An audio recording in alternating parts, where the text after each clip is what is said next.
قسم ہے سلیقے سے صف باندھنے والوں کی، پھر ڈانٹنے والوں کی جھڑک کر، پھر ذکر یعنی قرآن پڑھنے والوں کی غور کر کے کہ تمہارا معبود ایک ہی ہے جو آسمان اور زمین اور جو چیزیں ان میں ہیں سب کا مالک ہے، اور سورج کے طلوع ہونے کے مقامات کا بھی مالک ہے۔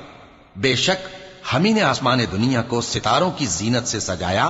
اور ہر شیطان سرکش سے اس کی حفاظت کی کہ اوپر کی مجلس کی طرف کان نہ لگا سکیں، اور ہر طرف سے ان پر انگارے پھینکے جاتے ہیں یعنی وہاں سے نکال دینے کو، اور ان کے لیے ہمیشہ کا عذاب ہے۔ ہاں، جو کوئی فرشتوں کی کسی بات کو چوری سے جھپٹ لینا چاہتا ہے تو جلتا ہوا انگارہ اس کے پیچھے لگ جاتا ہے۔ تو ان سے پوچھو کہ ان کا بنانا مشکل ہے یا جتنی خلقت ہم نے بنائی ہے اس کا؟ انہیں ہم نے چپکنے والے گارے سے بنایا ہے۔ ہاں، تم تو تعجب کرتے ہو اور یہ مذاق اڑاتے ہیں، اور جب ان کو نصیحت کی جاتی ہے تو نصیحت قبول نہیں کرتے، اور جب کوئی نشانی دیکھتے ہیں تو ٹھٹھے کرتے ہیں اور کہتے ہیں کہ یہ تو کھلا جادو ہے۔